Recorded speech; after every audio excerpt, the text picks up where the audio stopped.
Pasca bencana, Kota Palu mula dibangun semula. Tempat pelindungan sementara adalah antara kemudahan asas yang perlu dibangun segera bagi membantu mangsa tragedi itu.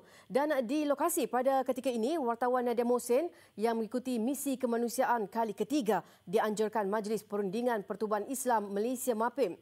Nadia, difahamkan Menteri di Jabatan Perdana Menteri Datuk Seri Mujahid Yusof Rawak hadir bagi melancarkan perkampungan ummah di Ulu Jadi Palu.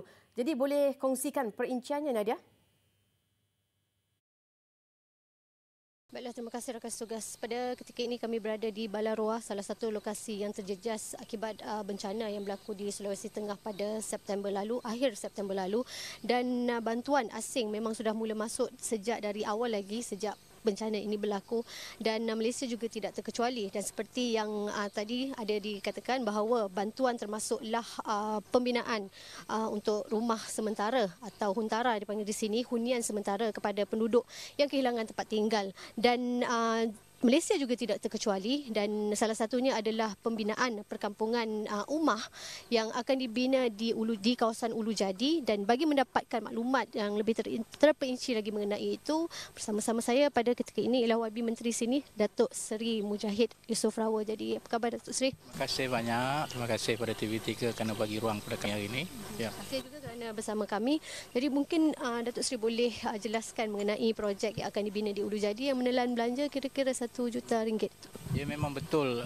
Semenjak berlaku peristiwa di Palu, kita telah mengarahkan kepada seluruh masjid di wilayah Persekutuan untuk mengumpul dana pada solat Jumaat sebanyak 3 kali Jumaat di seluruh wilayah bersama kerjasama dengan Jawi. Kemudian kita juga telah mengarahkan semua agensi kita daripada MAWIP, daripada Jawi, daripada Yapim, Yadim, Tabung Haji dan lain-lain, TV Hijrah, untuk memberi sumbangan kepada satu dana yang kita telah tubuhkan, iaitu dana kepedulian Palu. Dan Alhamdulillah dengan usaha dan kerja yang diberikan, kita telah mengumpul hampir 1.5 juta. Bersama dengan kami ialah rakan strategik daripada MAPIM untuk mengendalikan program di Medan. Maka salah satu projek yang tadi disebut iaitu projek perkampungan ummah.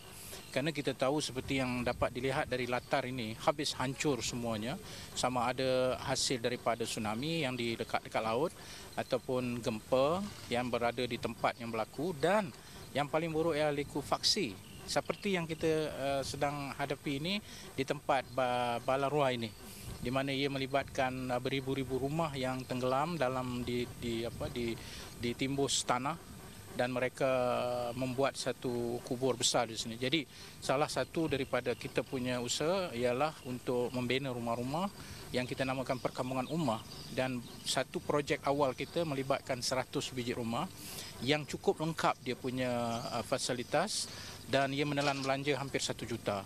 Jadi ini adalah satu kerangka lawatan yang kita kata segera untuk kita melihat lagi keperluan-keperluan, dan insya-Allah saya akan balik untuk membuat laporan khususnya kepada kabinet dan juga kepada umat di Malaysia untuk saya meneruskan gelombang kedua dana Palu yang merayu kerana mereka memerlukan bina semula, dan kita menyokong apa yang mereka hasratkan iaitu Palu kuat, bina semula Palu.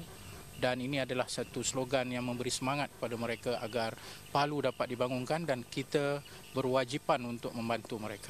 Gelombang kedua juga melibatkan pembinaan semula rumah. Itu adalah antara dua perkara. Satu, pembinaan semula rumah.